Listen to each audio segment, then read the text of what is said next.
Hello everyone, welcome to Vanti classes. My name is Manjit Bhardwaj. तो भाई आप सभी को राखी की बहुत बहुत शुभकामनाएं। कल राखी है तो राखी मनाइए। Happy Rakshabandhan to all of you. ठीक है, to my little sisters and brothers. और आज हम इक्विलिब्रियम का, आयनिक इक्विलिब्रियम का लगभग लगभग एंडिंग वाला सा सेशन कर रहे हैं। ठीक है, इसके बाद में एक वन शॉट लेक्चर भी करेंगे, कुछ जो टॉपिक्स रह जाएंगे वहां पर। ठीक है, तो अप्रोक्सीमेटली आपका लगभग सब कुछ हो चुका है। एक चैप्टर, एक लेक्चर और आएगा, उसमें कुछ फॉर्मूलाज भी डिस्कशन करेंगे। तो आप लोग दिल जान से जोरों शोरों के साथ में इक्विलिब्रियम की प्रैक्टिस कीजिए, क्योंकि अगला आयनिक इक्विलिब्रियम के क्वेश्चन भी लगाइए तो एनसीईआरटी पूरी खत्म कर दो। अगले पेपर में फुल ऑन फुल मार्क्स आ जाएंगे आपके। सैटरडे को जो आपकी रिवीजन क्लास है उससे पहले कल का दिन पूरा खाली है। तो 70 क्वेश्चन है, 70 के 70 क्वेश्चन बड़े आराम से 5-6 घंटे में आराम से 70 क्वेश्चन आप इसके इक्विलिब्रियम वाले लगा सकते हैं, अगर दिल है और सच में करना चाहते हो तो। समझ गए बेटा? क्लियर है? Yes sir. ठीक है। Abhijay, what are you saying? क्या कह रहे थे बेटा, आप बताइए जरा। सर कल आप छुट्टी रखोगे और मैं हम्म, कल बर्बाद होऊंगा। सिर्फ बैंक में जितना पैसा सारी बहनें सब लूट जाएंगी। फिर बैंक मिनिमम बैलेंस में पहुंच जाएगा सर।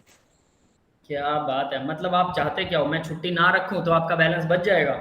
सर ये मेरी तो क्लास में भी तो मैं ऐसी जगह कल कहीं जाऊंगा ही नहीं। ना मामा के यहाँ, ना फूफा के यहाँ, ना मौसा के यहाँ, ना ताया के यहाँ। अच्छा, ऐसा क्या? तो आपकी जेब से पैसा जाता है? वो तो आपके पापा दे रहे होंगे। अभी कितना कमाते हो बेटा? नहीं सर, वो सरकार, दिल्ली सरकार थोड़ा पैसा डाल देती है ना अब।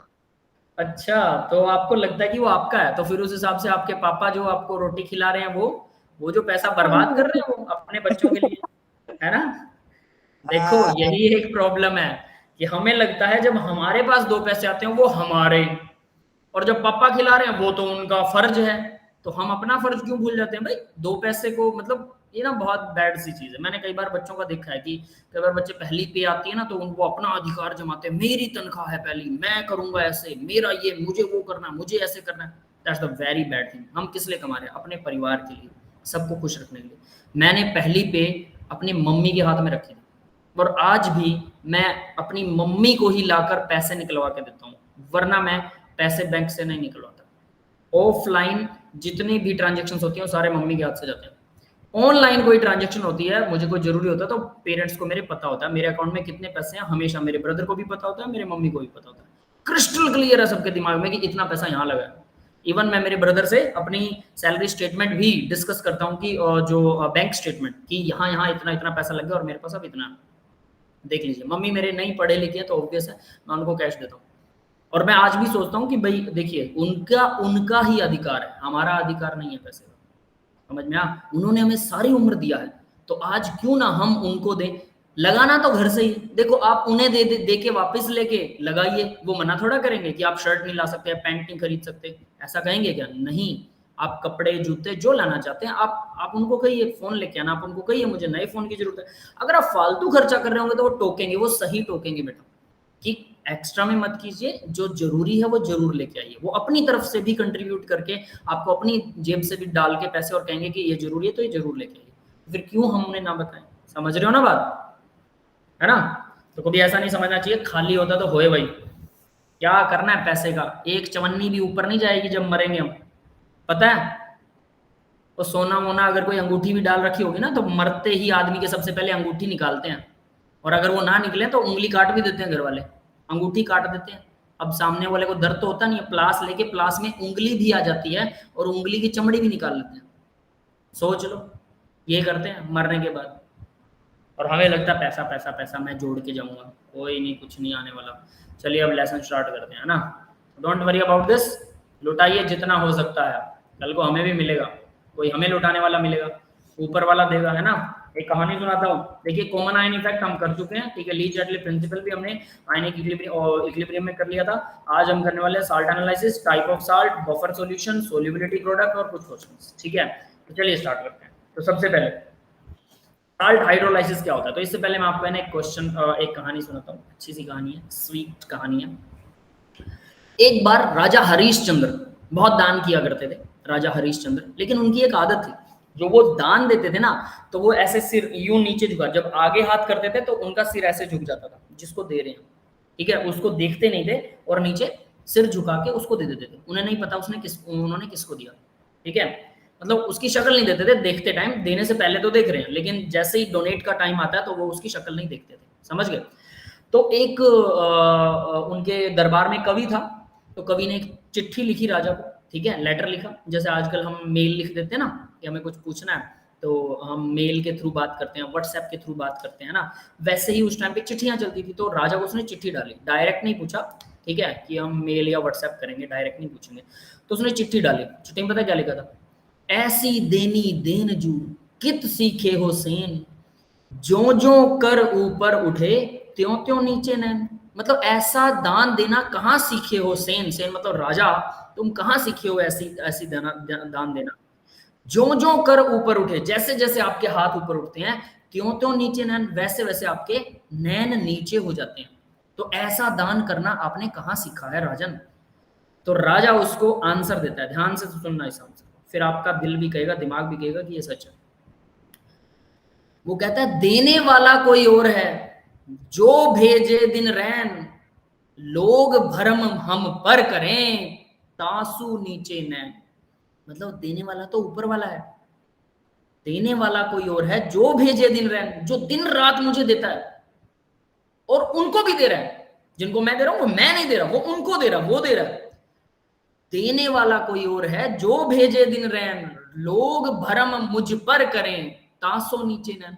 लोगों को लगता है कि मैं दे रहा हूं, लेकिन देने वाला ऊपर है, ऊपर बैठा है, वो कोई और है जो लगातार हर रोज दिन रात भेजता रहता है। और क्योंकि लोगों को मेरे ऊपर वहम है, इसलिए ये बात सोचकर मुझे लज्जा आती है, मुझे शर्मिंदगी महसूस होती है कि लोग मुझे सोच रहे हैं कि मैं दे रहा हूं, मैं नहीं दे रहा हूं, और उसके आंखें झुक जाती हैं। तो बेटा आप किसी को कुछ नहीं देते, कभी कभी भी नहीं। हम सिर्फ अपनी ड्यूटीज पूरी करें। अगर आप नहीं दोगे तो आपको क्या लगता है सामने वाले को कभी मिलेगा नहीं? डू यू थिंक दैट क्या अगर कोई किसी को लगता हो कि जॉब के बारे में, जैसे जनरली लोग बोल देते हैं ना कि फलाना जॉब दे रहा है, तो कोई मालिक जो पैसा देता है जॉब के लिए, तो क्या वही है हमारा सब कुछ? क्या वो देना बंद कर दे तो हम भूखे मर जाएंगे? ऊपर वाला दे रहा है, जितने दिन लिखा है उतने दिन वहां रहेंगे, कहीं और लिखा है तो कहीं और अगर उसने भूखा ही मारना ना तो सच में वो नहीं देगा। आप कितने भी इंतजाम कर लीजिए, कितना भी पैसा सेव करके रख लीजिए, बैंक में रख लीजिए, बैंक करप्ट हो जाएगा, है ना, बैंक भाग जाएगा, आपका पैसा खा जाएगा। घर में रखा है चोरी हो जाएगा। भाई जब उसने सोच लिया ना कि आपको नहीं देना, तो फिर वो सोचने भी नहीं देता कि कैसे लेना है। समझ में आ रही बात? Always remember that. क्लियर है सभी को? Yes sir. तो अपने ऊपर ये मत सोचना कि हम दे रहे हैं किसी को, हम किसी को कुछ नहीं देते बेटा, सब ऊपर वाले के हाथ में। लीनियंट बने रहिए, जितना लीनियंट और ईमानदार रहेंगे ऊपर वाला उतनी ही रिस्पेक्ट करता है, याद रख लेना। Salt hydrolysis, that is salt hydrolysis. Hydrolysis का मतलब क्या होता है, अभी कोई बताएगा? किसी को पता है? पानी का दो हिस्सों में टूटना, that is called hydrolysis. Clear है बेटा? अब यस सर। ये जो दो हिस्से हैं, इन दोनों में से कोई एक या फिर दोनों सोल्यूट के साथ में ऐड हो जाते हैं, ऐड होते हैं, ऐड विद सोल्यूट। क्लियर है? दोनों या दोनों में से कोई एक सोल्यूट के साथ ऐड हो जाए, पानी दो हिस्सों में टूटेगा। हाइड्रोलाइसिस, लाइसिस का मतलब टूटना होता है, ये सबको पता है ना। हाइड्रो मतलब पानी, पानी टूटता है, और वो सिर्फ टूटता नहीं है, उसमें से कोई एक हिस्सा या दोनों हिस्से जब हमारे सोल्यूट के साथ जुड़ जाते हैं, that is called hydrolysis. Clear है बेटा सबको? हाइड्रोलाइसिस। Yes sir. ठीक है, तो अब साल्ट हाइड्रोलाइसिस मतलब नमक टूटेगा, ठीक है, पानी के अंदर टूटेगा, और नमक के साथ पानी का कोई एक हिस्सा जुड़ जाएगा, that is called hydrolysis, salt hydrolysis. Process of interaction with water, process of interaction of water with cation और एनायन। देखो पानी कैटायन और एनायन के साथ में, और बोथ या दोनों के साथ में इंटरेक्ट हो रहा है, दोनों के साथ जुड़ रहा है ना, या तो कैटायन के साथ जुड़ेगा या एनायन के, या दोनों के साथ जुड़ेगा। पानी कैसे जुड़ेगा? टूट कर जुड़ेगा। तो हाइड्रोलाइसिस मतलब पानी टूटेगा और उनमें से कोई एक हिस्सा या तो कैटायन के साथ या एनायन के साथ या दोनों के साथ जुड़ सकता है, और the salt is called salt hydrolysis. Clear है सबको साल्ट हाइड्रोलाइसिस क्या होता है? Yes sir. Example taken by the sir on the screen. तो देखिए एग्जांपल हम क्या ले रहे हैं, एसिड्स। एसिड्स के अंदर कार्बोक्सिलिक एसिड का एग्जांपल लिया प्लस वाटर लिया, तो मान लो कि इसके साथ Na जुड़ा हुआ था, ये मैंने यहाँ पे Na जोड़ रखा है, दिख रहा है सबको? ये नेगेटिव था, सोडियम पॉजिटिव, तो ये साल्ट हो गया, दिस इज साल्ट। अब ये जो साल्ट है हमारा, इस साल्ट के साथ में पानी को जोड़ा, तो पानी का H पॉजिटिव आयन जो है हमारे साल्ट के नेगेटिव आयन के साथ जुड़ गया, देखो एसिड बन गया, साल्ट से एसिड।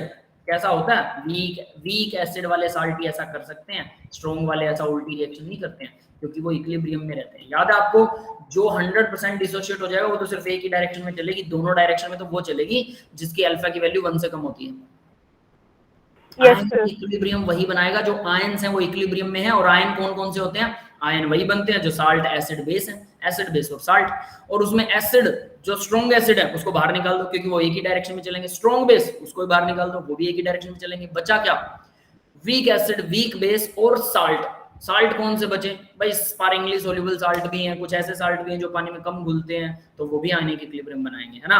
तो कुछ ज्यादा भी घुलते हैं, तो ये तो साल्ट तो याद ही रखना पड़ता है कौन सा कैसे घुलता है, तो उसके बारे में आज डिस्कस करेंगे कि क्या होता है। तो देखिए भी कार्बोक्सिलिक एसिड बन रहा है, प्लस OH नेगेटिव आयन बन रहा है, प्लस Na पॉजिटिव भी, ये वाला Na पॉजिटिव मैंने अलग से दिखाया कि Na पॉजिटिव भी बन रहा है, ठीक है, NaOH लाइक कुछ ऐसा, है ना, ताकि रिएक्शन आपको कंप्लीट नजर आए। दूसरा देखिए साइनाइड, इसके साथ K लगा हुआ है, KCN, ये भी साल्ट है, लेकिन अब यहाँ से याद रखना KCN क्या होता है, स्पारिंगली मतलब लेस सोल्यूबल होता है, तभी तो वो HCN बनेगा, H पॉजिटिव आयन वाटर का इसके साथ चला गया, HCN और OH अलग हो गया, मतलब पानी का H पॉजिटिव आयन यहाँ जुड़ गया और यहाँ जुड़ गया, और OH नेगेटिव आयन अलग हो गया। हो सकता है दोनों जुड़ जाएं, जैसे अब OH नेगेटिव आयन K के साथ नहीं जुड़ सकता, क्या है ये, स्ट्रॉन्गली आयनिक है, ये भी स्ट्रॉन्ग बेस है, दोनों स्ट्रॉन्ग बेस है, तो ये तो नहीं जुड़ेंगे, लेकिन यहाँ ये दोनों जुड़ गए। क्लियर है बेटा? Yes sir. हाइड्रोलाइसिस का मीनिंग बता रखा है, देखिए water H positive plus OH negative, one और बोथ इंटरेक्ट विद सोल्यूट, एक या दोनों सोल्यूट के साथ इंटरेक्ट करते हैं, ठीक है। तो ये हाइड्रोलाइसिस का मीनिंग है। यहाँ पर आपने एग्जांपल्स किए हैं, ध्यान से इन एग्जांपल्स को याद कर लेना, बहुत इंपॉर्टेंट है याद करना, इसी के बेस पर आगे बढ़ सकते हो, न्यूमेरिकल समझ में तभी आएगा जब ये आता हो। आगे देखिए बेसिस, बेसिस के केस में क्या होता है, NH4 plus Cl, suppose NH4 के साथ Cl लगा हुआ है, ठीक है, तो ये भी एक साल्ट है NH4Cl। अब ये कंप्लीटली सोल्यूबल होता है क्या, नहीं, ये कंप्लीटली सोल्यूबल नहीं होगा, तभी तो एग्जांपल है यहाँ पे, कंप्लीट सोल्यूबल वाले तो फिर तो आयंस में टूट जाएंगे। वाटर के साथ में क्या करता है, NH4 OH नेगेटिव आयन को NH4 पॉजिटिव जो है वो एक्सेप्ट कर लेता है, और H पॉजिटिव आयन अलग हो जाता है, Cl नेगेटिव यहाँ पर आ गया, है ना, वो तो पहले भी इधर था अब भी इधर है, तो H पॉजिटिव आयन यहाँ पर अलग हो गया, तो OH नेगेटिव आयन इसके साथ जुड़ गया, H अलग हो गया, ये बेस के केस में होता है, ठीक है। एल्यूमिनियम 3 पॉजिटिव वाटर के साथ में एल्यूमिनियम हाइड्रोक्साइड बनाएगा 2 पॉजिटिव के साथ, और एक H पॉजिटिव आयन अलग हो जाएगा, क्लियर है। या फिर aluminium plus aluminium 3 positive, 3 water होंगे तो 3 हाइड्रोक्साइड बनेंगे प्लस 3 H पॉजिटिव अलग होंगे, ये बैलेंस्ड इक्वेशन है, क्लियर है बेटा, ऊपर वाली बैलेंस नहीं है, समझ में आ गया सबको, ठीक है। तो ये दोनों एग्जांपल्स याद करने हैं, एसिड H पॉजिटिव आयन लेगा, बेस जो है वो OH नेगेटिव आयन एक्सेप्ट करेंगे। तो यहाँ देखिए टाइप ऑफ साल्ट, कौन कौन से साल्ट के टाइप हैं भाई, strong acid, strong base, weak acid, weak base. तो ये टाइप्स ऑफ साल्ट में कुछ एब्रीविएशंस हैं। स्ट्रॉन्ग एसिड SA का मतलब स्ट्रॉन्ग एसिड है, SB का मतलब strong base, weak acid weak base, तो ये याद करनी है और कुछ नहीं है, एब्रीविएशंस है, जनरल शॉर्टकट वर्ड्स, है ना। 4 टाइप के साल्ट होते हैं अभी, पहला स्ट्रॉन्ग एसिड और स्ट्रॉन्ग बेस का साल्ट, न्यूट्रल साल्ट होता है। दूसरा वीक एसिड और स्ट्रॉन्ग बेस का साल्ट, बेसिक साल्ट होता है, बेस स्ट्रॉन्ग है तो बेसिक साल्ट, पता है सबको, ये 10th में था, यस सर। ठीक। स्ट्रॉन्ग एसिड और वीक बेस का साल्ट, एसिडिक साल्ट होता है, जो स्ट्रॉन्ग है साल्ट वही होगा, एसिड स्ट्रॉन्ग है तो एसिडिक साल्ट, बेस स्ट्रॉन्ग है तो बेसिक साल्ट, और अगर दोनों स्ट्रॉन्ग है तो न्यूट्रल साल्ट, क्लियर है बेटा। अब नेक्स्ट देखिए वीक एसिड और वीक बेस, ये है कहानी थोड़ी धमाकेदार। वीक एसिड और वीक बेस पार्शियली न्यूट्रल होता है, थोड़ा बहुत न्यूट्रल, थोड़ा बहुत एसिडिक होगा, थोड़ा बहुत बेसिक होगा, सब कुछ इसमें थोड़ा थोड़ा होगा। ऑल साल्ट आर सोल्यूबल, सारे के सारे साल्ट जो है वो घुल जाते हैं पानी में। कंप्लीट आयनाइजेशन, अब ये जो चीज है कि सारे साल्ट क्या कंप्लीटली आयनाइज होते हैं, वीक एसिड और वीक बेस वाले जो साल्ट हैं, ठीक है, उनसे जो साल्ट बनेंगे पार्शियली न्यूट्रल, तो क्या वो 100% क्या होंगे, आयनाइज होंगे। सोचो जरा, वीक एसिड लेते हैं CH3COOH, और वीक बेस लेते हैं, वीक बेस क्या होता है, बताया कोई वीक बेस का एग्जांपल, याद है किसी को वीक बेस का एग्जांपल?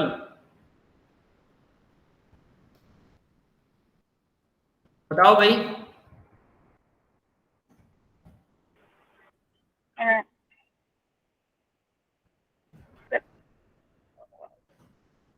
हाँ भाई, किसी के दिमाग में याद आ रहा है क्या?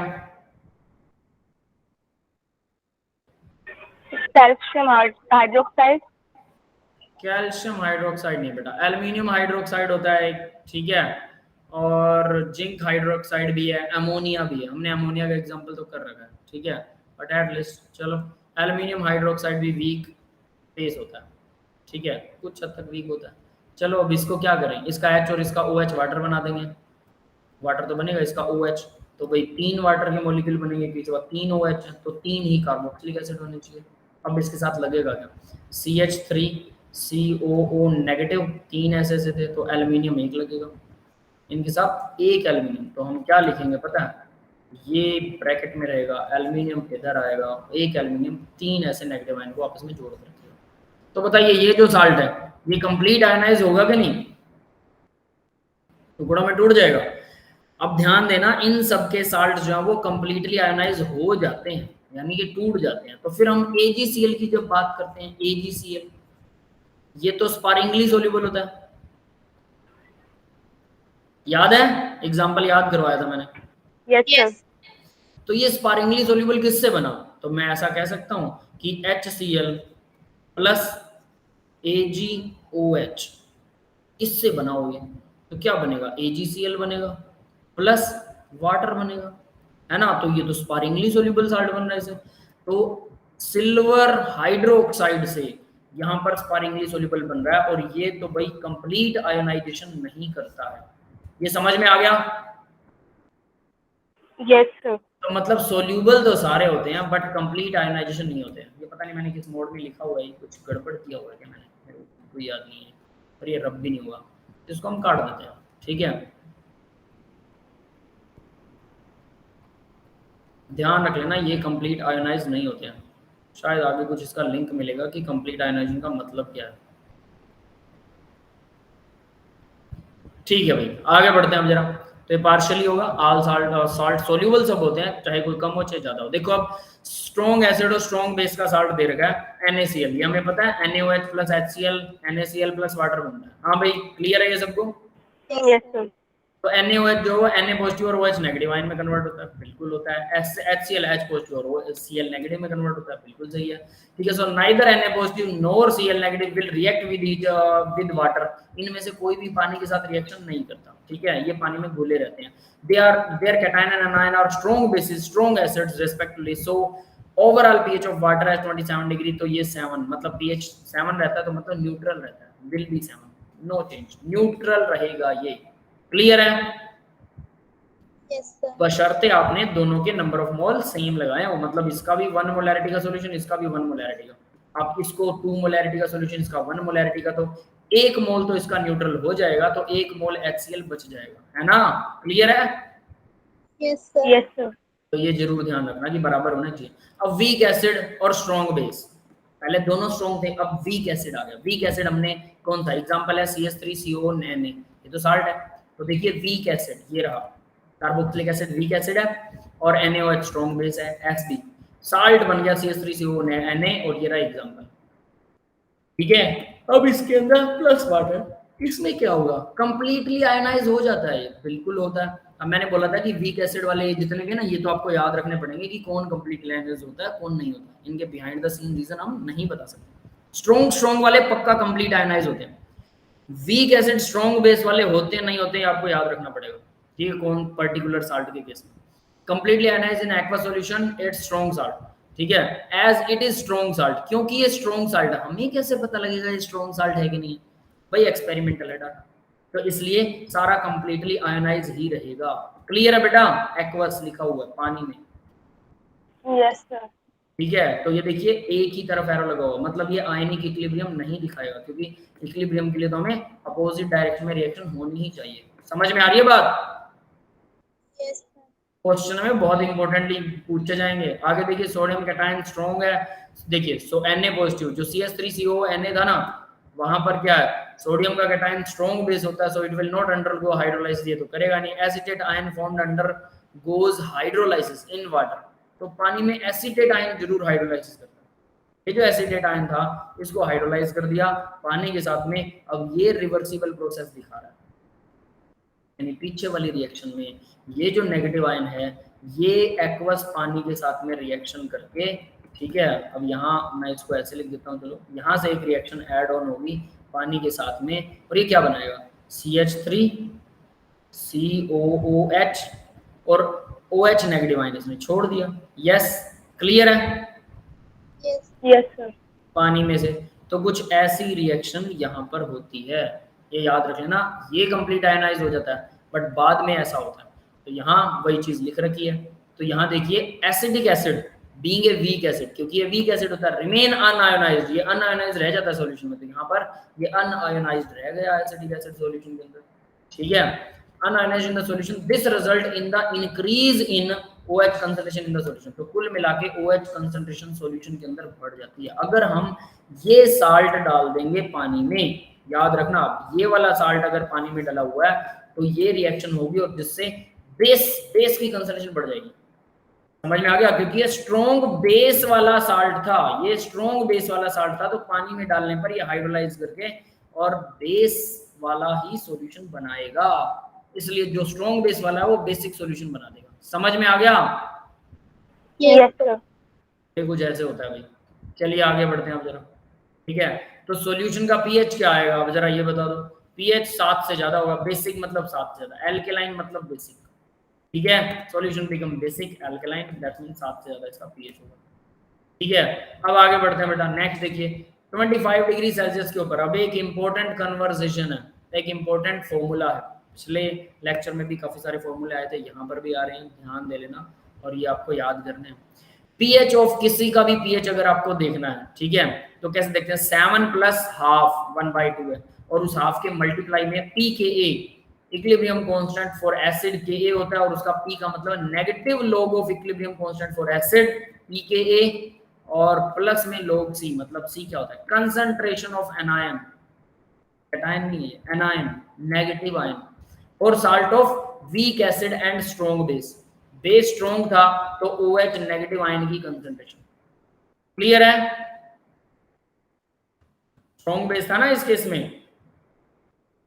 ये बात समझ में आ रही है? Yes.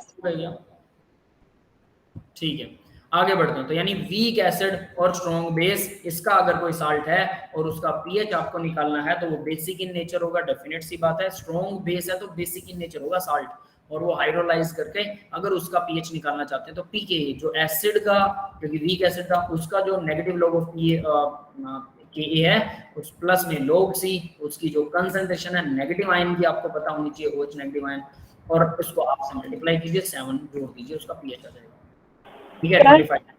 हाँ बेटा सर ये वाला एक बार फिर से रिपीट कर दो, मैं अभी थोड़ी देर लीव हो गई नेटवर्क की। ठीक है बेटा, बताता हूँ। देखिए अब क्या कह रहा था मैं, आपने इसको रिएक्शन को ही लिख देते हैं दोबारा से, CH3COO नेगेटिव और Na पॉजिटिव जुड़ा हुआ था, इसको आपने पानी में डाल दिया, ठीक है। अब अगर आप इसको पानी के अंदर डालते हैं तो ये पानी से H पॉजिटिव आयन ले लेता है, CH3COO नेगेटिव के साथ में H पॉजिटिव जुड़ जाता है, तो सीधी सी बात है हम ये लिख सकते हैं इसका नेगेटिव यहाँ से चला गया, प्लस में क्या हुआ, H पॉजिटिव पानी का चला गया तो यहाँ क्या बचेगा, OH नेगेटिव आयन। तो इस तरह से सॉल्यूशन क्या हो जाएगा, ये टोटल सॉल्यूशन, क्योंकि ये वीक एसिड है और ये तो पूरा टूटेगा भी नहीं, ठीक है, तो क्या होगा, यानी ये H पॉजिटिव इस OH के साथ जुड़ के वाटर बना दे, ऐसा पॉसिबल नहीं है क्योंकि ये लेस डिसोशिएट होता है। तो मैं लिख सकता हूँ सॉल्यूशन जो है वो बेसिक हो गया। यस यस सर, क्लियर है, क्योंकि सॉल्यूशन बेसिक हो गया तो ये क्या था भाई, ये जो साल्ट बना हुआ था ये वीक एसिड और स्ट्रॉन्ग बेस का साल्ट था, वीक एसिड और स्ट्रॉन्ग बेस का साल्ट, ठीक है। वीक एसिड क्या था, CH3COH था, और बेस कौन सा था, NaOH था, उसका साल्ट था। तो उसके साल्ट का अब मुझे इस सॉल्यूशन का क्या निकालना है, पीएच निकालना है। तो सॉल्यूशन का पीएच कैसे निकलेगा, तो इस सॉल्यूशन का पीएच निकालने के लिए मुझे इस OH नेगेटिव आयन की कंसंट्रेशन पता होनी चाहिए, उसका log C करो नेगेटिव आयन की कंसंट्रेशन का, प्लस क्या करना है एसिड का, इस एसिड का मुझे pKa पता होना चाहिए, एसिड का pKa, अगर ये दोनों पता है इन दोनों को जोड़ दो, log C plus pKa, half से मल्टीप्लाई करो, प्लस में 7 डाल दोगे तो पूरे सॉल्यूशन का पीएच आ जाएगा, इस सॉल्यूशन का पीएच। यस, क्लियर है? Yes sir. ये फॉर्मूला इंपॉर्टेंट है, लर्न कर लेना। नेक्स्ट देखिए साल्ट ऑफ स्ट्रॉन्ग एसिड और वीक बेस। पहले क्या था, स्ट्रॉन्ग वीक एसिड था और स्ट्रॉन्ग बेस, अब उल्टा कर दिया। तो उसका एग्जांपल NH4Cl है। NH4Cl के अंदर क्या होता है, NH4OH वीक बेस था, HCl स्ट्रॉन्ग एसिड है, इन दोनों से मिलकर ये साल्ट बनता है। ये वाली रिएक्शन अब आपको याद होनी चाहिए। ये वीक एसिड वीक बेस ये सब हम भूल जाते हैं, इसलिए मैं बार बार बोल रहा हूँ, पहले दिन से बोल रहा हूँ कि भाई इनके एग्जांपल्स तो आपको एट एवरी कॉस्ट याद करने ही पड़ेंगे, ठीक है। तो चलिए अब आगे देखते हैं जरा। तो NH4Cl गेट कंप्लीटली आयनाइज्ड, तो ये साल्ट भी पूरा का पूरा पानी में घुल जाता है, ठीक है, इन द एक्वस सॉल्यूशन, पानी वाले सॉल्यूशन में। NH4Cl NH4 positive Cl negative पूरा घुल जाएगा, लेकिन इस ये तो पूरा घुल जाएगा, सारे साल्ट सोल्यूबल होते हैं इसीलिए, लेकिन कुछ गड़बड़ बाद में होती है। क्लोरीन नेगेटिव जो मैंने लिखा था वो सही लिखा हुआ था उस हिसाब से, फिर ठीक है। Chlorine negative ion strong acid है, Cl नेगेटिव तो स्ट्रॉन्ग एसिड से आया था, ये तो नहीं घुलेगा, will not go under the hydrolysis, ये हाइड्रोलाइसिस नहीं जाएगा, लेकिन ये जाएगा, ये अब पानी के साथ NH4 पॉजिटिव पानी के साथ रिएक्शन करेगा। देखिए NH4 पॉजिटिव जो था पानी के साथ रिएक्शन करेगा, पानी से OH नेगेटिव आयन लेगा, H पॉजिटिव आयन डोनेट कर देगा, यानी क्योंकि ये स्ट्रॉन्ग एसिड वाला साल्ट था तो स्ट्रॉन्ग एसिड मतलब H पॉजिटिव आयन डोनेट करेगा। तो यहाँ अमोनियम हाइड्रोक्साइड दिस वन, उसका Kb की वैल्यू इतनी होती है, ठीक है, अमोनियम हाइड्रोक्साइड की, being a weak base remains unionised in the solution, तो ये अनआयोनाइज्ड सॉल्यूशन में अनआयोनाइज्ड रहता है वीक बेस होने की वजह से। बाद में यानी हमने जो साल्ट डाला उसमें ये रिवर्सिबल प्रोसेस आती है, ये है हमारा आयनिक इक्विलिब्रियम का फंडा, ठीक है। शुरू में जो साल्ट था वो तो पूरा टूटता ही है। This result in the increase in H positive ion concentration, तो यानी pH की वैल्यू जो है वो 7 से कम होगी सॉल्यूशन। क्लियर है बेटा? Yes, sir.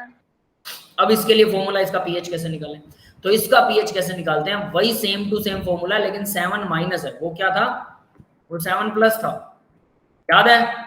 देखिए जरा, यस सर। दिखा देता हूं, देखिए 7 प्लस, ठीक है, half pKa plus log C, और वहां पर क्या है, वो 7 माइनस आएगा।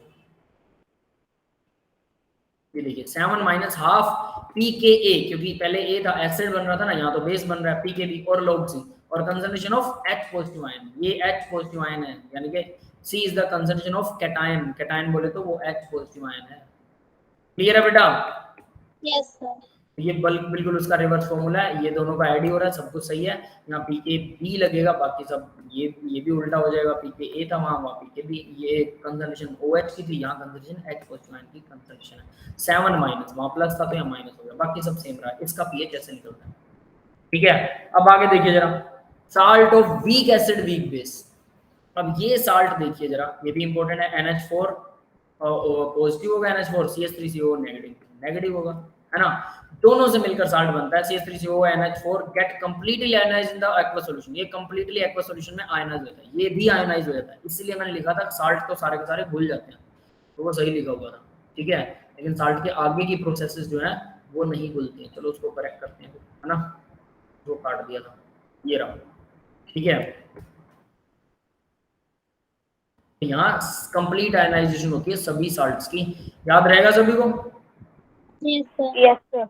ठीक है, तो देखिए अब जरा, वीक एसिड और कहाँ है, आयनाइज, कंप्लीटली आयनाइज हो जाता है ये भी।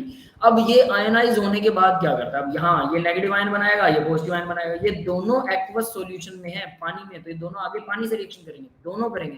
तो देखिए क्या होता है, ये नेगेटिव आयन पानी से रिएक्शन करेगा, ये पॉजिटिव आयन पानी से रिएक्शन करेगा, वाटर यहाँ पे लगा दिया हमने, तो ये बना देगा एसिड, ये बना देगा बेस, और ये रिवर्सिबल प्रोसेस है, ठीक है। साल्ट तो सारे भूल जा रहे हैं, लेकिन ये रिवर्सिबल प्रोसेस बाद में होती है, ठीक है। हालांकि AgCl जो है वो अभी भी क्वेश्चन मार्क है उस पर कि ये भी साल्ट है, फिर ये स्पारिंगली सोल्यूबल क्यों होता है, कंप्लीटली सोल्यूबल क्यों नहीं होता, ठीक है, ये अलग चीज है।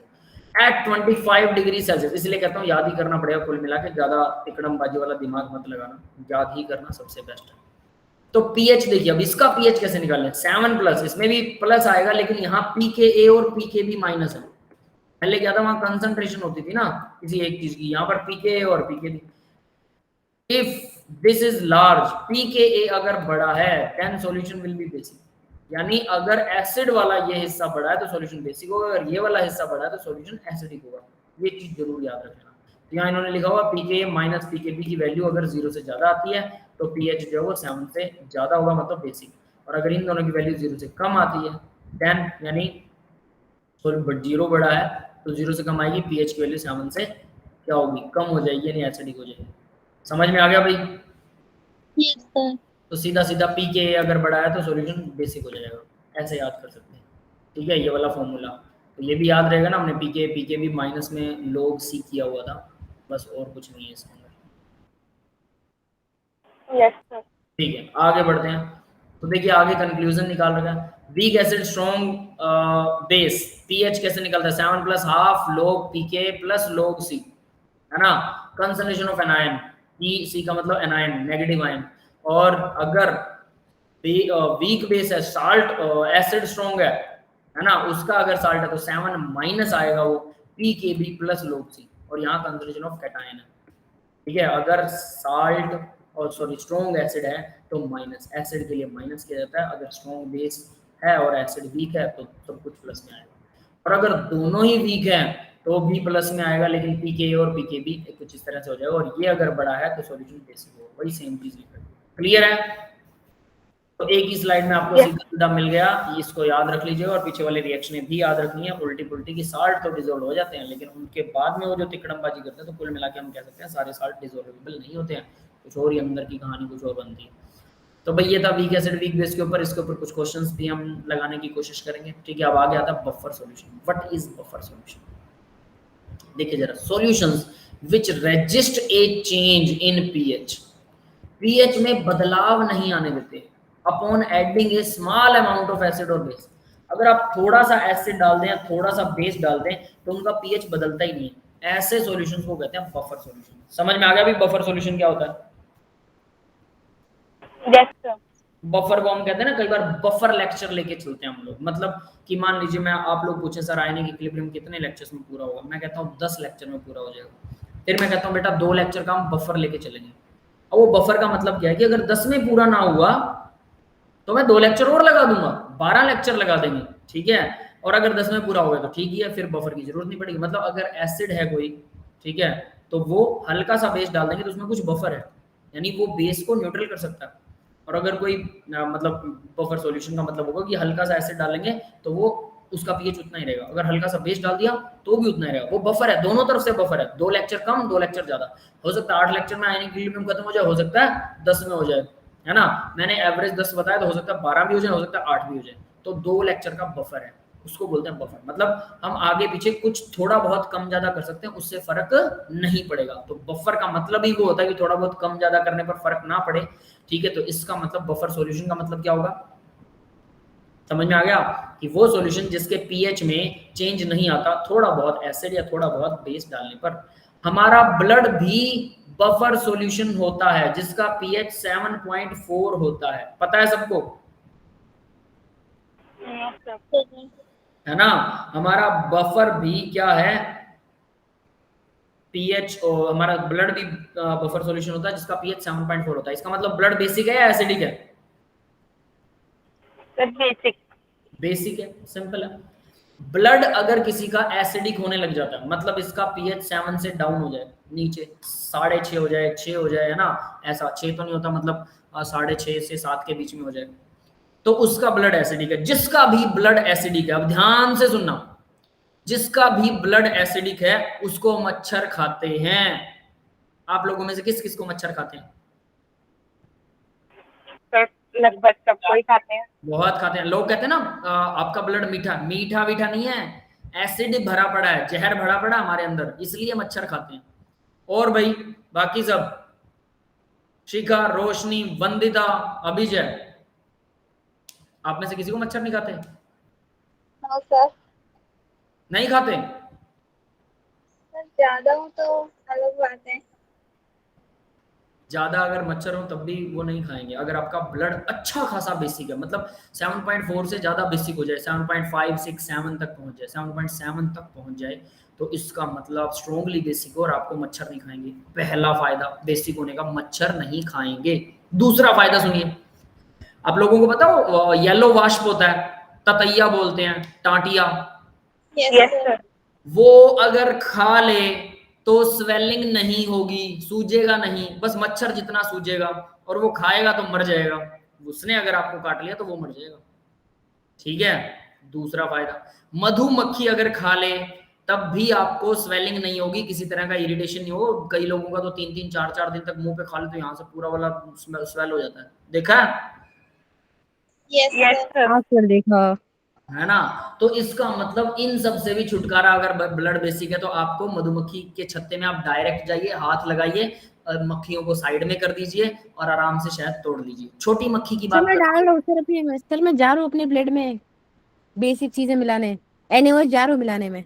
एनएच मिलाने से कुछ नहीं होगा, खतरनाक काम है बेटा। आपको अपना सिस्टम पूरा धीरे धीरे बदलना पड़ेगा, ब्लड अपने आप को बेसिक करे, वो बेटर है। आप खुद बेस मिलाओगे तो ब्लड ब्लड उसको न्यूट्रलाइज कर देगा, वो बफर होता है, बफर सॉल्यूशन है। एनएच थोड़ा बहुत मिला दोगे तो वो अपने आप उसको फिर से उसी पीएच पे आ जाएगा, पीएच चेंज नहीं होने देगा ब्लड। थोड़ा सा एसिड मिलाने पर, थोड़ा सा बेस मिलाने पर कुछ नहीं होगा। तो पीएच को बदलने के लिए आपको थोड़ा नहीं ज्यादा, अब ज्यादा एनएच सर तो मैं आप अपने अगर वजन ब्लड कितना में बढ़ाऊंगा? डायरेक्ट डाल लोगे तो एनएच कोई और रिएक्शन नहीं कर देगा, क्योंकि ब्लड में एनएच थोड़ा होता है। ब्लड को बेसिक सॉल्यूशन किसी और तरीके से बनाया जाता है। तो इसका मतलब समझ में आया, दो फायदे। तीसरा फायदा, अगर आपका ब्लड बेसिक है, आपको कैंसर होने की प्रोबेबिलिटी 40% कम हो जाएगी। जिन लोगों का ब्लड, नींबू पानी से हो जाएगा, क्या बेटा? नींबू पानी से। बताता हूँ उसका सॉल्यूशन भी बताता हूँ। कैंसर होने की प्रोबेबिलिटी वो भी आपको कम हो जाएगी। तो ब्लड को बेसिक बनाएं कैसे फिर? तो देखो भाई, एक नेचुरल तरीका है, एक दूसरा भी नेचुरल है, लेकिन वो थोड़ा सा खतरनाक है। मेरा एक स्टूडेंट था, ठीक है, 2011 की बात है, आज से कितने साल हो गए, 12 साल पहले। एक स्टूडेंट था, 11th क्लास में पढ़ता था। तो उस टाइम पे उसने मुझे बताया कि सर मैं, मतलब हम लोग मधु पालन करते हैं, मधुमक्खी पालन करते हैं, उनका बिजनेस था, फैमिली बिजनेस। तो मुझे बड़ा इंटरेस्ट आया। मैं कहा बेटा मेरे पास ना एक लेक्चर बैठना तो, ठीक है। तो वो कहता ठीक है सर मैं आ जाऊँगा। तो मैं फिर रिसेस में ही मिला मुझे वो। मैंने कहा हाँ बेटा अब बता मुझे क्या क्या होता है। तो मैंने उससे काफ़ी सारे क्वेश्चंस पूछे, काफ़ी सारी चीज़ें पूछी उससे, कैसे होता है क्या होता है। तो मैंने कहा तुझे मधुमक्खी नहीं खाती क्या? कहता सर खाती है लेकिन सूझता नहीं है मुझे। मैंने कहा हाँ तेरा ब्लड बेसिक है यार। मैं कहा मेरे साथ बहुत प्रॉब्लम है। कहता नहीं सर नहीं, कहता मेरे को बहुत सूजता था, बहुत स्वेलिंग आ जाती थी, हाथ पर खा गई, इधर खा गई। कहता जब भी हम ट्रांसपोर्ट करते हैं ना, मतलब मधुमक्खी मान लीजिए एक जगह पर वहां फ्लावर नहीं है तो मधुमक्खियां मरना शुरू हो जाएंगी, उन्हें हनी नहीं मिलेगा, हनी इकट्ठा नहीं कर पाएंगे, तो वो लोग उसे ट्रांसपोर्ट करते हैं। कई बार घर में भी रख लेते हैं, अपने घर में ले आते हैं सारे डब्बे, ठीक है। तो डब्बे घर लेके आएंगे तो रानी मक्खी कैसे, उसको कैसे पता कि भी घर पे आ गए? तो वो बोल रहा है कि 2 किलोमीटर की रेंज तक आप डब्बे को उठा के कहीं भी ले जाइए, रानी मक्खी वहां ढूंढते हुए अपने आप आ जाएगी।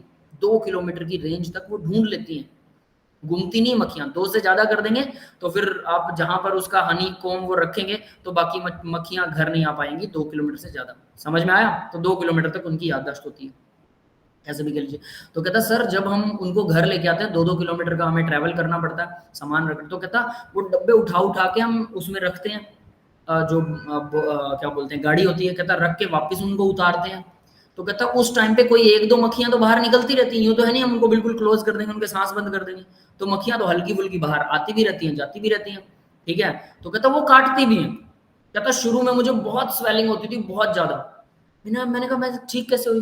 कहता सर बस मतलब यूं कह लीजिए कि 4-5 महीने लगे उसे, ठीक है। और मैक्सिमम कहता साल लगा सर, अब उसे ध्यान नहीं था पूरा। कहता मैक्सिमम 1 साल। कहता 1 साल मतलब हर 15 दिन बाद हम ट्रांसपोर्ट करते हैं। उसने बोला हर 15 दिन बाद हम ट्रांसपोर्ट करते थे। 1 साल तक मुझे स्वेल होता रहा, हर 15 दिन में कहता मुझे 1-2 मक्खियां खा जाती थी हर 15 दिन में। कहता मैं सिट्राजिन की गोली लेने लग गया। उसके बाद कहता 1 साल बाद कहता मुझे अच्छे से याद है कि फिर मेरे को अब मुझे स्वेलिंग नहीं होती है। तो इसका मतलब मधुमक्खी के डंक से भी आप लोगों का ब्लड बेसिक हो जाएगा। हर 15 दिन में एक मधुमक्खी उठाइए अपने हाथ पर लगा लीजिए।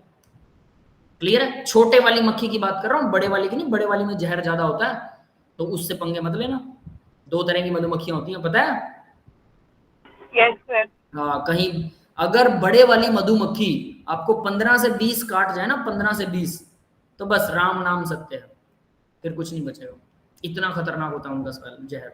तो पहले छोटे वाली के साथ एक्सपेरिमेंट कीजिए, फिर बड़े वाली को फिर आप कटवा सकते हैं, तो बड़े वाली एक दो कटवाते रहिए, फिर उसके बाद में और बड़े वाली। जो आपको याद होगा कि पुराने टाइम में पढ़ा होगा कहीं ना कहीं या सुना होगा कि पुराने टाइम में लोग क्या करते थे, जहर, सांप के जहर को डाइल्यूट करके अपनी बॉडी में इंजेक्ट करते थे, पता है? Yes sir. धीरे धीरे वो लोग फिर पूरे सांप को कटवा लेते थे। जीभ, आपने फिल्मों में देखा होगा, ये लोग जीभ पे सांप का दंश कटवाते हैं कि हमें कोई असर नहीं होता, है ना? तो वो रियलिटी है। अगर आप सांप के लिए हैबिचुअल होना चाहते हैं तो डेली डाइल्यूट कीजिए, सांप का जहर निकालिए, डाइल्यूट कीजिए, एक सिरिंज भरिए और टीका लगा लीजिए अपनी वेन में, बिल्कुल डाइल्यूट करके, बहुत कम। फिर धीरे धीरे उसका अमाउंट बढ़ाते रहिए, तो हमारा ब्लड जो है वो अपने आप ऐसे प्रोटीन बना लेता है ब्लड के अंदर जो सांप के जहर के खिलाफ काम करते हैं। फिर आप पूरी डोज भी लेंगे तब भी आपको कोई दिक्कत नहीं होगी सांप के जहर से। समझ में आ गया सबको? Yes, sir. तो यहाँ पर पीएच यानी ब्लड को बेसिक करने का एक तरीका तो ये है, समझ में आ गया? बट ये खतरनाक है क्योंकि ज्यादातर लोग तो एक मधुमक्खी के डंक से ही पागल हो जाते हैं, है ना? तो भाई दूसरा तरीका क्या है? अब दूसरा तरीका सुनिएगा जरा। दूसरा मेथड है कि आप क्या करें, आप लोग क्या बोलते हैं उसको, बेकिंग सोडा लीजिए, पाउडर ले सकते हैं, बेकिंग पाउडर भी ले सकते हैं, बेकिंग सोडा भी, कुछ भी लीजिए, लेकिन उसमें एक नींबू निचोड़िए, आधा चम्मच, ज्यादा नहीं, आधे चम्मच से भी कम लीजिएगा शुरू में, वरना आपको लूज मोशन लग सकते हैं। वो लूज मोशन लगा देता है बेकिंग सोडा। सुबह उठिए, आधा चम्मच बेकिंग सोडा या उससे कम लीजिए शुरू में, और उसके बाद अपना टॉलरेंस देखिए बॉडी का, बिल्कुल हल्का सा लीजिए, और एक नींबू तो पूरा एक निचोड़ सकते हैं, पानी डालिए उसके अंदर, मिक्स कीजिए, स्वाद अनुसार नमक भी डाल सकते हैं, चॉइस इज योर्स। नहीं डालना है तो रहने दीजिए। अच्छी बात है कि नमक ना खाएं, वो बीपी को इंक्रीज करता है, वो फायदा नहीं है, लेकिन एटलीस्ट वो खाइए। और उसके बाद हर रोज इस प्रोसेस को 1 या 2 साल तक रिपीट कीजिए हर रोज, आपका ब्लड बेसिक हो जाएगा, डाइजेशन सुधरेगा, ब्लड बेसिक हो जाएगा। समझ में आ गया दूसरा तरीका? Yes sir. ये आसान है ना? तीसरा तरीका बता देता हूं, बेकिंग पाउडर, सोडा नहीं पाउडर, क्योंकि उसमें ऑलरेडी एसिड मिला होता है, वरना आपको कोई ऑर्गेनिक एसिड मिलाना पड़ेगा बेकिंग सोडा में। तो बेकिंग सोडा हर सब्जी में यूज कर सकते हैं, आलू में यूज कीजिए, चनों में यूज कीजिए, दालों में यूज कीजिए। इससे क्या होता है, बेकिंग पाउडर डालने से सब्जी जल्दी पकती है, गैस की बचत होती है, दूसरी चीज पेट साफ रहता है। और बेकिंग पाउडर या सोडा, दोनों ही, सोडा अगर यूज कर रहे हैं बेकिंग सोडा, तो उसमें आपको ऑर्गेनिक एसिड, मतलब खट्टी चीजों में आप बेकिंग सोडा यूज कर सकते हैं। जैसे अम्बी की खट्टी अम्बी होती है ना, आम पकने से पहले कच्चा आम, मैंगो, रा मैंगो को की सब्जी बनाते हैं बहुत से लोग, तो उसके अंदर कुछ लोग थोड़ी चीनी भी मिक्स करते हैं, तो उसके अंदर आप आराम से बेकिंग सोडा यूज कर सकते हैं क्योंकि वो खट्टा होता है। लेकिन अगर कोई चीज खट्टी नहीं है और आपको बेकिंग सोडा यूज करना है, तो आपको कुछ ना कुछ मिक्स करना पड़ेगा उसमें, तो इसकी बजाय बेकिंग पाउडर यूज कीजिए। बेकिंग पाउडर में ऑलरेडी मिक्स आता है एसिड, ऑलरेडी नेचुरल एसिड, ठीक है, नेचुरल ऑर्गेनिक एसिड मिक्स आता है। तो बेकिंग पाउडर कुछ समय बाद अपने आप खत्म हो जाता है, उसकी एक्सपायरी डेट होती है। सोडा की कोई एक्सपायरी डेट नहीं होती है, हालांकि पानी वानी में कहीं खराब एनवायरनमेंट में रख देंगे तो वो भी खराब हो जाएगा, बट एटलीस्ट उसकी एक्सपायरी डेट नहीं होती है सोडा की, बेकिंग पाउडर की होती है। तो वो तो ऑब्वियस है, 2-3 महीने खत्म कर दीजिए। हर सब्जी में डाल सकते हैं, इससे आपका डाइजेशन सुधरेगा, इससे आपका ब्लड बेसिक हो जाएगा।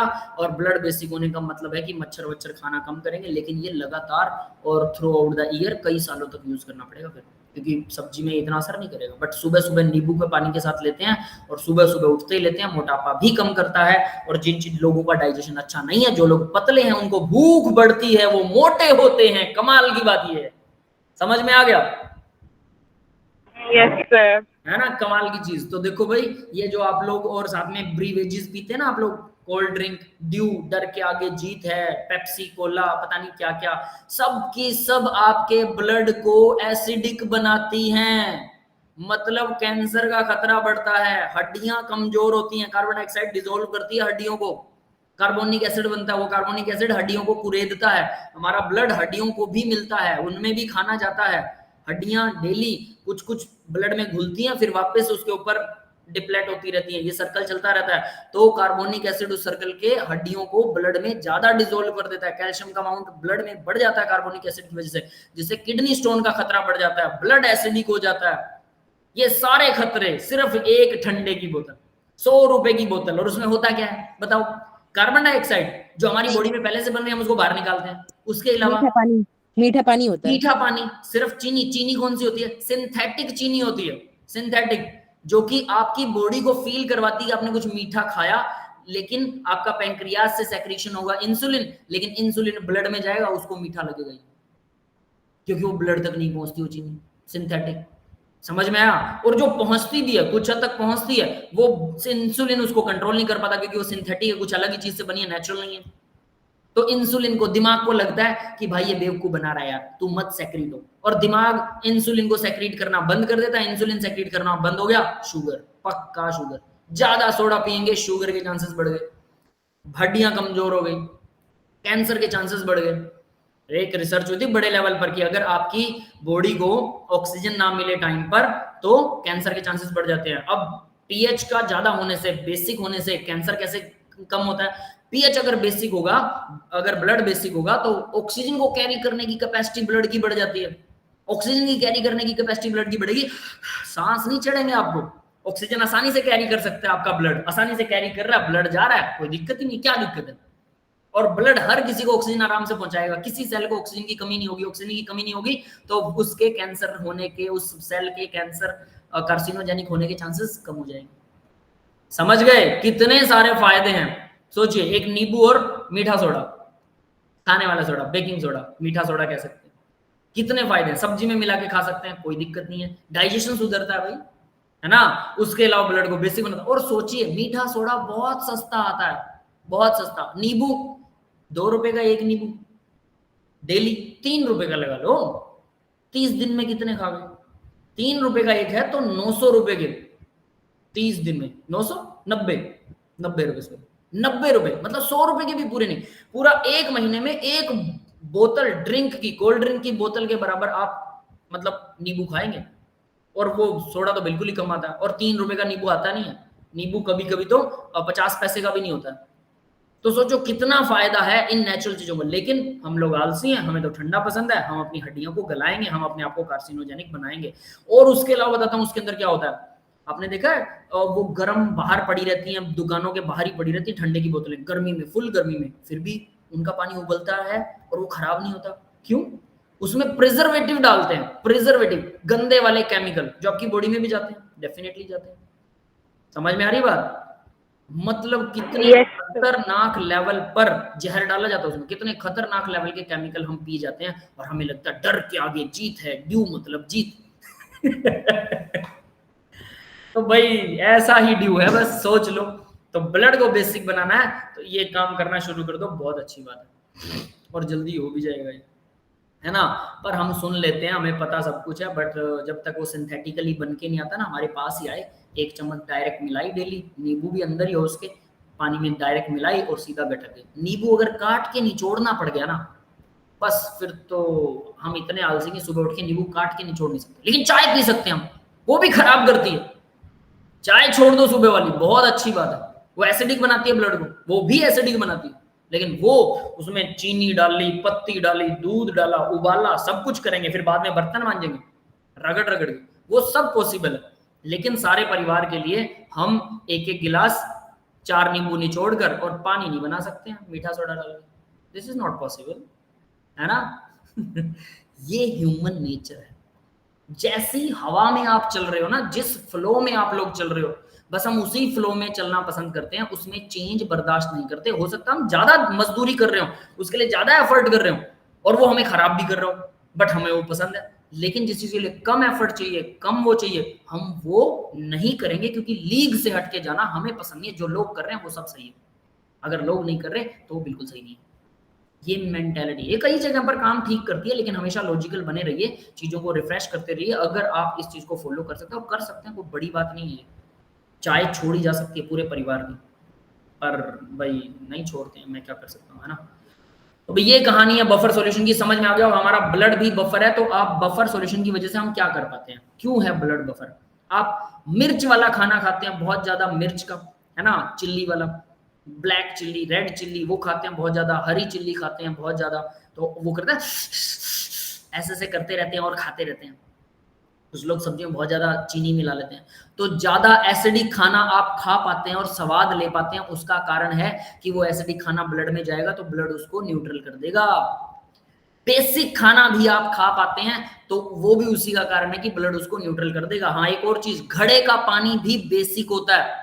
घड़े से पानी पीजिए, फ्रिज का पानी पीना बंद कर दीजिए। स्टील के बर्तन में जो पानी रखते हैं वो भी मत रखिए, कैंपर में भी नहीं। कम से कम गर्मियों में तो घड़े में पानी रखा जा सकता है, सर्दियों में नहीं रखा जा सकता क्योंकि वो ज्यादा ठंडा हो जाएगा, लेकिन गर्मियों में रखा जा सकता है। तो गर्मियों में कम से कम घड़े का पानी पीजिए। वो इतना ज्यादा असर तो नहीं दिखाता वो जितना हमारा ये नींबू और ये दिखाएगा बेकिंग पाउडर, लेकिन फिर भी ठीक है, कोई दिक्कत नहीं। समझ में आ रही बात? तो ये सारे अगर आप काम करते हैं तो डेफिनेटली, तो ब्लड का पीएच बेसिक बनाए रखिए, इससे उम्र भी बढ़ेगी, मच्छर भी नहीं खाएंगे। आप बाहर सो जाइए आराम से बिना कुछ चद्दर वद्दर लिए, ठीक है, और फुल मच्छर हो, लेकिन आपको नहीं खाएगा कोई, और अगर कोई खा गया ना गलती से वो मर ही जाएगा। कितना जबरदस्त वाला काम है ना कमाल। तो जिन लोगों को लगता है कि मेरा खून मीठा है इसलिए मच्छर मुझे खाने आते हैं, नहीं, हम अंदर से सड़े हुए हैं, सड़ियल हैं, ब्लड एसिडिक है हमारा, इसलिए मच्छर खाता है। वो कहता है अच्छा तू हरामखोर है, ले तुझे खाऊंगा। और कोई स्ट्रॉन्ग है ना अंदर से, मच्छर कहता है भाई हाथ जोड़ रहा हूं, मैं नहीं आऊंगा तेरे पास वरना मैं ही मर जाऊंगा। तो जिसका ब्लड बेसिक है वो, उसको मच्छर नहीं खाते। ठीक है, चलिए अभी आगे बढ़ते हैं। तो पीएच का बफर होने का मतलब हमें फायदा क्या है पीएच बफर होने का? क्योंकि हम एसिडिक और बेसिक दोनों तरह के खाने खा पाते हैं, और उसका कारण है ब्लड का बफर होना। अगर ब्लड बफर ना हो तो हमें ना न्यूट्रल करके खाना खाना पड़ेगा। खाना अगर एसिडिक है तो न्यूट्रल करो, बेसिक है तो न्यूट्रल करो, और फिर खाओ बेस्वादा खाना। तो स्वाद के लिए हमारा ब्लड हमें हेल्प करता है। ठीक है, अब आगे बढ़ते हैं बेटा। तो एसिडिक बफर होता है, बिल्कुल बेसिक बफर होता है, हमारा ब्लड बेसिक बफर है। आपने बोला सर आपने बोला हमें मच्छर सर बोलो बेटा। आपने बोला हमें मच्छर इसलिए काटते हैं क्योंकि हमारी बॉडी में अंदर से कोई डिफेक्ट होता है। डिफेक्ट नहीं, एसिडिक बफर है। ओह सॉरी, अब उसको हटा कैसे सकते हो? अगर हम नींबू पानी बहुत पिए तो? सिर्फ नींबू से नहीं, आपको मीठा सोडा तो पीना पड़ेगा। अच्छा, उसके बाद में मच्छर नहीं काटेगा? कम से कम 1-1.5 साल उसको अप्लाई कीजिए, फिर अपने ब्लड का पीएच चेक करवाइए कि ब्लड का पीएच कितना है। अगर वो बेसिक हो चुका है, अच्छा खासा बेसिक 7.7 तक पहुंच गया, फिर नहीं खाएगा। आपको खुद ही पता लग जाएगा यार, क्यों टेंशन ले रहे हो। मधुमक्खी, तो जो लोग वैसे अपना ब्लड ग्रुप बेसिक करवा देते हैं उनको तो कोई दिक्कत नहीं होती है लाइफ में? कोई दिक्कत इन द सेंस, उनको काफी सारे फायदे होते हैं, बट दिक्कत का मतलब ये थोड़ा मैंने ये तो पता है कि कैंसर नहीं होगा, बहुत मधुमक्खी कोई कीड़ा काटेगा तो फर्क नहीं पड़ेगा क्योंकि बॉडी अपने आप ही न्यूट्रलाइज कर देगी ना। बिल्कुल, एक और चीज है उसके अंदर, सिर्फ इतना नहीं है, हार्ट अटैक का खतरा भी उनका कम होता है, क्योंकि ब्लड बेसिक है तो ऑक्सीजन को कैरी करने की कैपेसिटी बढ़ जाती है। ऑक्सीजन को कैरी करने की कैपेसिटी बढ़ेगी तो क्या होगा? ऑक्सीजन सारी सेल को अच्छे से मिलेगी। ऑक्सीजन सारी सेल्स को अच्छे से मिल रही तो फायदा, बिल्कुल फायदा है, क्यों नहीं है फायदा। हमें अगर ऑक्सीजन ना मिले, एक रिसर्च हुई थी कि अगर किसी सेल को 72 घंटे के लिए, हमारी बॉडी की सेल को 72 आवर्स के लिए ऑक्सीजन की सप्लाई कम मिले, कम सिर्फ कम, 100% ना मिले, तो वो सेल क्या करती है, उसका डीएनए चेंज कर हो जाता है, और वो कहता है ये लोग मुझे कुछ नहीं दे रहे हैं, और वो बागी बन जाती है, और वो हमारे खिलाफ जंग छेड़ देता है कि खाना खाओ इनका और इन्हीं के खिलाफ लड़ो। और यही तो कैंसर है, हमारी सेल हमारे खिलाफ हो जाती है, और फिर वो ग्रोथ करने लग जाती है, वो अपनी कॉलोनी बना लेती है कि मेरी कॉलोनी है, ये मेरा ऑर्डर मानेंगे, और सब हमारे खिलाफ काम करते हैं। क्लियर है? यस। तो ये भी नहीं होता है, क्योंकि ब्लड में ऑक्सीजन की सप्लाई बढ़ जाती है अगर हमारा ब्लड का पीएच बेसिक है।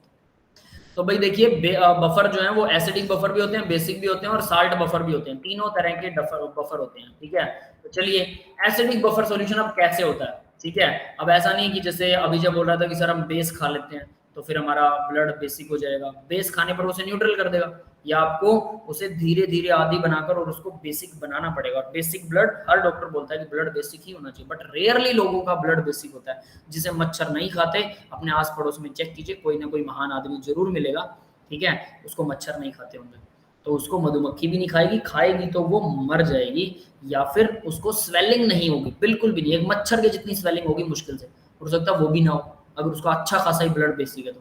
और तरीका मैंने बता दिया, मधुमक्खी का डंक लड़वाइए अपने आप को। कैसे, कहाँ से लाएं मधुमक्खी? तो देखो, गन्ने का जूस ना लगभग 12 मास मिलता है। हाँ सर। Yes sir. और गन्ने के जूस के पास मधुमक्खी जरूर मिलेगी, तो वहां जाइए, मधुमक्खी आपको चलती फिरती आराम से बैठी हुई मिल जाएगी, पकड़िए और अपने हाथ पर कहीं पर भी लगा लीजिए कि आजा बहन काट ले। ठीक है, और हर 15 दिन में ऐसा करना है। 15 दिन में आपकी स्वेलिंग कम हो जाएगी, फिर दूसरी मधुमक्खी पकड़िए दूसरे हाथ पर, जहां आपका दिल करे, हाथ पर, यहाँ पेट पर, जहां पर भी, लात पर, जहां पर आपको सुटेबल लगे कि यहाँ किसी को दिखेगा नहीं। ठीक है, तो वैसा करके आप अपने ब्लड को बेसिक बना सकते हैं, बिल्कुल नेचुरल प्रोसेस है।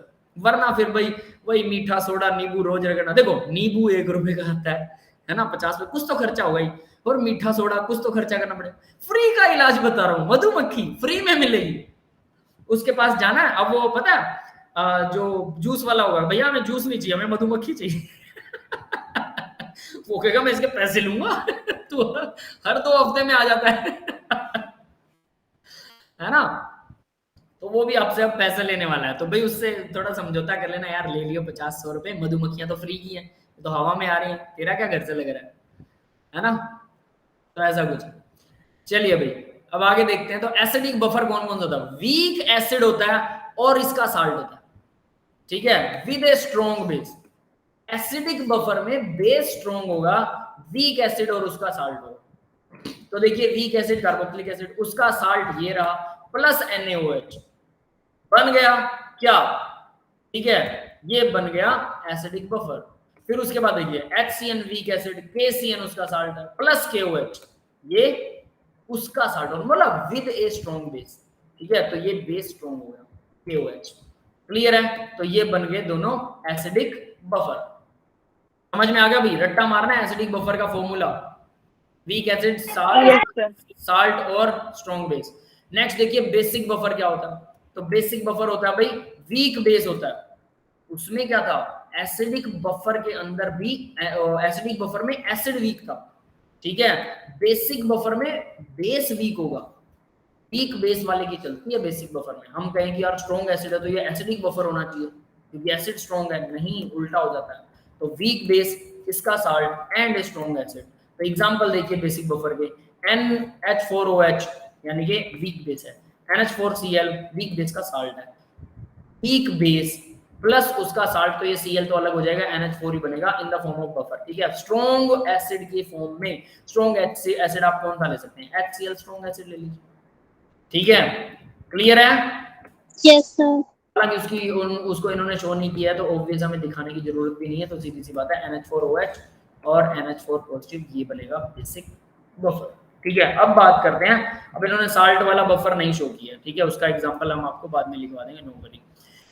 इन biological research maintain the pH of culture media. तो भाई एप्लीकेशन बफर की हमें पता है कि हमारा ब्लड बेसिक होता है, तो कल्चर मीडिया को मेंटेन करने के लिए अगर आप बायोलॉजी की रिसर्च करते हैं, आपने एक यहाँ पर एक टब ले लिया या कुछ भी बीकर ले लिया, इसके अंदर आपने एक मीडियम बना लिया जिसके अंदर शुगर है, प्रोटीन्स हैं, वाइटामिन्स हैं और कुछ मिनरल्स हैं, ये सारे इसमें मिक्स कर लिया, और इसके अंदर आपने कुछ सेल्स डाल दी, अमीबा की सेल्स डाल दी।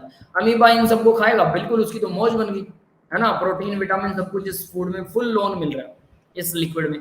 ठीक है, टेम्परेचर ऑप्टिमम रखेंगे जिसमें अमीबा ग्रो कर जाए। तो अगर मान लीजिए कोई बैक्टीरिया है, जैसे कोरोना वायरस था, वायरस है, वायरस को भी ऐसे सारा बढ़िया वाला खाना खिलाया जाता है और उसको ग्रो किया जाता है, फिर उस ग्रोथ वाले वायरस को चेक किया जाता है, इसमें क्या क्या दिक्कत है, क्या कहाँ इसका DNA, इसको मारा कैसे जाता है, फिर उसको मार के देखते हैं किस चीज से मर रहा है, ठीक है, फिर उसके बाद में उस पर और रिसर्चेज होती हैं। तो यानी बायोलॉजिकल रिसर्च के अंदर ये चीजें बनाई जाती हैं। जैसे हमने सुना था ना कि चाइना ने क्या बना दिया, वायरस बना दिया, कोरोना वायरस चाइना ने बनाया, तो वो कुछ इसी तरह से बनता है, और ये सच भी हो सकता है। अब बाकी का तो ऊपर वाला जाने, है ना, क्लियर है? Yes sir. Yes sir. तो बायोलॉजिकल रिसर्च में मेंटेन करना पड़ता है पीएच कम या ज्यादा, प्रोटीन विटामिन डालने से पीएच की वैल्यू में चेंज आता है, तो भाई आपको बफर सॉल्यूशन में सब कुछ करना पड़ेगा ताकि पीएच में चेंज ना आए। जितना पीएच आप उसका ऑप्टिमम रखना चाहते हैं उतना रखना है। इंडस्ट्रियल प्रोसेसेस के अंदर जैसे इलेक्ट्रोप्लेटिंग, लेदर इंडस्ट्री, इनके अंदर भी पीएच फिक्स करना पड़ता है, वरना इलेक्ट्रोप्लेटिंग अच्छे से नहीं होती। जैसे आपने सुना होगा चांदी के गहनों पर सोने का पानी चढ़ा देते हैं, सुना? Yes sir. उसको बोलते हैं इलेक्ट्रोप्लेटिंग। ये लोग हम नेक्स्ट लेसन में रिडॉक्स रिएक्शंस में कुछ ऐसा ही पढ़ने वाले हैं, ठीक है। इसके अलावा 12th क्लास में इलेक्ट्रोकेमिस्ट्री के नाम से पूरा लेसन आएगा और उसके अंदर भी इलेक्ट्रोप्लेटिंग आपको समझ में आएगा कि कैसे होती है। आगे बढ़ते हैं। In biological process for example pH of our blood, इसको तो हमने बात कर ली है, 7.4 मेंटेन रहता है इन ब्लड। और ब्लड के अंदर देखिए बफर एक्शन ब्लड का कौन सा होता है, बेसिक है ना ये, तो क्या होगा, बेस होगा, वीक बेस, ठीक है, और वीक एसिड होगा इसके अंदर। तो ये देखिए वीक एसिड है और उसका साल्ट है, वीक एसिड प्लस उसका साल्ट, ये weak acid plus weak acid salt, ठीक है, क्लियर है बेटा। Yes, sir. Yes, sir. ये हमारा ब्लड होता है, कार्बोनिक एसिड है, यही वो कार्बोनिक एसिड है भाई जिसके बारे में बात कर रहा था, ब्रीवेजेस ज्यादा बढ़ाने से इसकी वैल्यू बढ़ जाती है, इसकी वैल्यू बढ़ेगी तो पीएच की वैल्यू डाउन हो जाती है, ये कम रहना चाहिए, ठीक है, एसिडिक हो जाए। सोल्यूबिलिटी क्या होती है अभी, अब जरा देखो सोल्यूबिलिटी के बारे में बात करते हैं। सैचुरेटेड सॉल्यूशन, सैचुरेटेड का मतलब आपने पानी में चीनी मिलाई, मिलाते गए, घुलती गई, एक लेवल आएगा जो घुलना बंद हो जाएगी। Yes Yes, Yes, sir. sir. तो यहाँ मैंने ब्लैक से डॉट लगा रखे थे, ये आपको दिख रहे होंगे, तो ये सारा पानी में चीनी घोल रखी है, 25 डिग्री सेल्सियस के ऊपर डिसोल्व किया रूम टेम्परेचर पर। तो 1 लीटर पानी के अंदर चीनी का जो मैक्सिमम अमाउंट डिसोल्व होता है, ठीक है, 6.1 मोल, यानी कि 370 और 357 ग्राम, 350 ग्राम अप्रोक्सीमेट बोल सकते हैं, 350 ग्राम चीनी पानी में डिसोल्व हो जाती है। क्लियर है, Yes, sir. इससे ज्यादा नहीं होगी, तो इसको बोलेंगे सैचुरेटेड सॉल्यूशन में मैक्सिमम कितना सोल्यूट डिसोल्व हो सकता है उसको बोलते हैं सोल्यूबिलिटी। चीनी की सोल्यूबिलिटी मोल पर लीटर, तो 6.1 मोल पर लीटर, 1 लीटर में 6.1 मोल ही चीनी पानी में डिसोल्व हो सकती है। समझ में आ गया सोल्यूबिलिटी क्या है, मैक्सिमम कितना घोला जा सकता है 1 लीटर में पर्टिकुलर टेम्परेचर, ठीक है भाई। Yes, sir. इसको ग्राम पर लीटर में भी रिप्रेजेंट कर सकते हैं, जैसे 357 ग्राम पर लीटर, ये भी लिख सकते हैं बिल्कुल, इसका लीटर ये भी हो सकता है, या मोल पर लीटर भी हो सकता है, ठीक है। NaCl, अब देखिए NaCl की अगर मोल निकालूं, सोडियम 23 होता है और क्लोरीन 35.5 ग्राम होता है मोलर मास, तो NaCl का मोल कितना होता है 58.5 ग्राम। क्लियर है, Yes, sir. मैंने चीनी डिसोल्व कर रखी, गड़बड़ कर रखी है, चीनी नहीं है बेटा, 357 ग्राम NaCl डिसोल्व होता है, चीनी नहीं, मैं चीनी बोल रहा हूँ, NaCl नमक डिसोल्व होता है, ठीक है, लगभग 6.1 मोल। तो वो नमक जो है यहाँ पर देखिए NaCl के मोल, ठीक है, तो ये 23 और 58, यानी कि given mass divide by molar mass, number of mole होते हैं, तो 6.1 मोल जो है वो नमक ही घुला हुआ है। क्लियर है बेटा, Yes, sir. Yes, sir. ठीक है, ठीक है, मैं चीनी का एग्जांपल ले रहा था, नमक है। अब आगे देखिए कैटेगरी 1, तो क्लासिफिकेशन ऑफ साल्ट। अब कुछ क्लासिफिकेशन है साल्ट की, कौन सोल्यूबल है कौन नहीं है। तो सोल्यूबिलिटी देखिए, अगर सोल्यूबिलिटी 0.1 मोल पर लीटर, मोल एम लगा हुआ है, इसका मतलब है मोल पर लीटर, मोल पर 1 लीटर, Yes, sir. 0.1 मोल पर लीटर से अगर कोई चीज ज्यादा घुल रही है, 1 लीटर में 0.1 मोल से भी ज्यादा घुल रही है, तो हम उसको बोलते हैं कि वो सोल्यूबल है। एग्जाम्पल नमक है, ठीक है, ये तो 6.1 मोल घुल रहा है ना 1 लीटर में, तो इसकी सोल्यूबिलिटी 0.1 से तो बहुत ज्यादा है। क्लियर है भाई। Yes, sir. अगर किसी की कैटेगरी स्लाइटली सोल्यूबल, हम किसको बोलेंगे, जिसकी कैटेगरी 0.1 से कम है, 0.01 से ज्यादा, दोनों के बीच में, ठीक है, 0.1 से कम और 0.01 से ज्यादा हो। 0.1 से ज्यादा हो फिर तो सोल्यूबल ही हो गया, 0.1 से कम होना चाहिए, लेकिन 0.01 से ज्यादा हो तो उसको बोलते हैं इंटरमीडिएट स्लाइटली सोल्यूबल। एग्जांपल है barium hydroxide in water. Clear है, सॉल्वेंट का नाम जरूर याद रखना पड़ेगा। Yes, sir. ठीक है, नेक्स्ट देखते हैं कैटेगरी नंबर 3, अभी स्पारिंगली सोल्यूबल साल्ट, जो बहुत ही कम सोल्यूबल होते हैं, जिसकी सोल्युबिलिटी 0.01 से भी कम हो, यानी 1 लीटर में वो इतना भी ना घुलता हो, जैसे कि AgCl है। AgCl अप्रोक्सीमेटली कोवेलेंट बॉन्ड होता है, आयनिक नहीं होता है, इस वजह से ये पानी में बहुत ही कम घुलता है। क्लियर है, ये हम बात भी कर चुके हैं, स्पारिंगली सोल्यूबल साल्ट एक ही अपने पास Yes, sir. अभी तक तो एग्जांपल है। ठीक है, अब देखो भाई KSP सोल्यूबिलिटी प्रोडक्ट क्या होती है।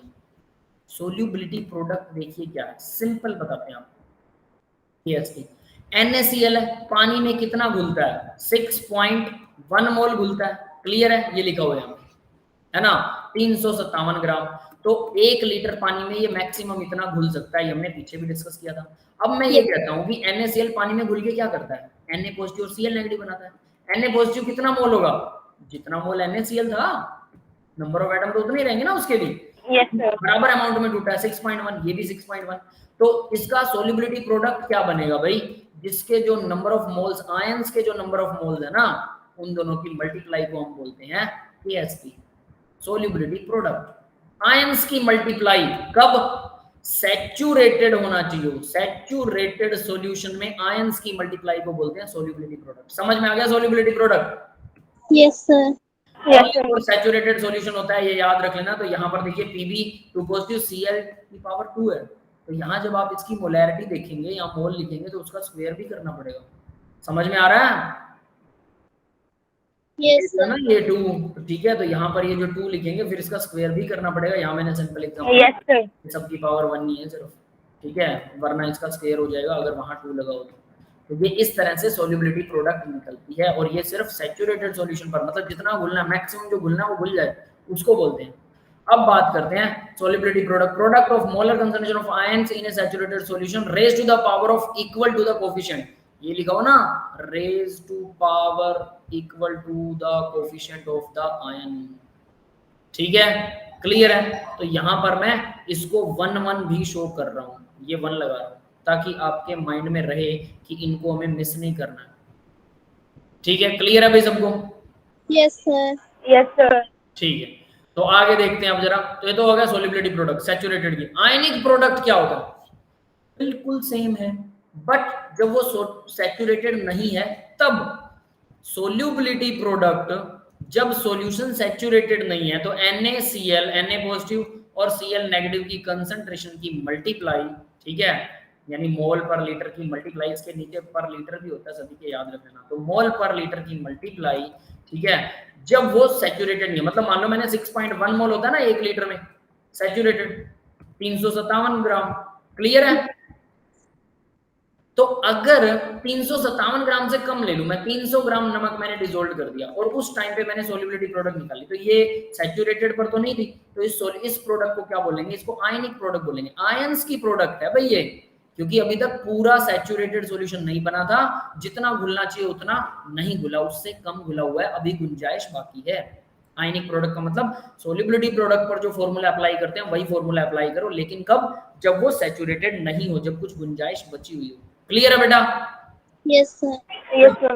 है ना। तो यहाँ देखिए for the solution concentration, any concentration, the product of concentration of the ions each raise to their power of equal to the coefficient, किसी भी कंसंट्रेशन, किसी भी एनी कंसंट्रेशन, ठीक है, एक्सेप्ट किसको छोड़ना है? सिर्फ सोल्यूबिलिटी प्रोडक्ट वाले को छोड़ना है। Here's Sp solubility product of equilibrium and ionic product at any point, कुछ इस तरह से Kc और Kp के अंदर। चलो ये चीज आपके काम की नहीं, never mind it.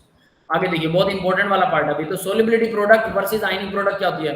Solubility product Ksp होती है, एप्लीकेशन ओनली सैचुरेटेड सॉल्यूशन पर होती है, measurement maximum amount of ion solution in the, maximum ही होंगे ना, इससे ज्यादा तो घुल ही नहीं सकते आयन। सोल्यूबिलिटी प्रोडक्ट कब होती है? जब वो पूरा सोल्यूबल हो जाए, उससे ज्यादा घुल ना सके, तो मैक्सिमम आयन होते हैं इसमें सोल्यूबिलिटी प्रोडक्ट में। और आयनिक प्रोडक्ट में क्या होगा? आयनिक प्रोडक्ट को KIP लिखते हैं, एप्लीकेटेड सैचुरेटेड पर भी है, अनसैचुरेटेड पर भी है, कभी भी निकाल लो इसको। और actual amount of ions in the solution, solution में अभी पर्टिकुलर टाइम पर कितने आयंस हैं वो बताता है, और वो अगर सैचुरेटेड के बराबर है तो उस KIP को क्या बोल देंगे? KSP बोल देंगे, क्योंकि अभी दोनों बराबर है। यस, क्लियर है? Yes, sir. Yes, sir. ठीक है। तो केस 1 देखिए, अगर KIP कम है KSP ज्यादा, मतलब सोल्यूबिलिटी ज्यादा, तो इसका मतलब हम सॉल्यूशन अनसैचुरेटेड है, उसमें और ज्यादा डाला जा सकता है, साल्ट डाला जा सकता है ना। Yes, sir. Yes, sir. अगर दोनों बराबर है तो भाई वो सैचुरेटेड हो गया, उसमें कुछ नहीं डाल सकता। और अगर KIP ज्यादा है, अब हम कहेंगे जब ज्यादा घुल ही नहीं सकता तो ज्यादा कैसे डाल सकते हैं? इसका भी एक तरीका है, इसको हाइपर सॉल्यूशन बोलते हैं, जरूरत से ज्यादा घुल जाए किसी में, है ना। कभी कभी हम गलती से जरूरत से ज्यादा भी घोल देते हैं।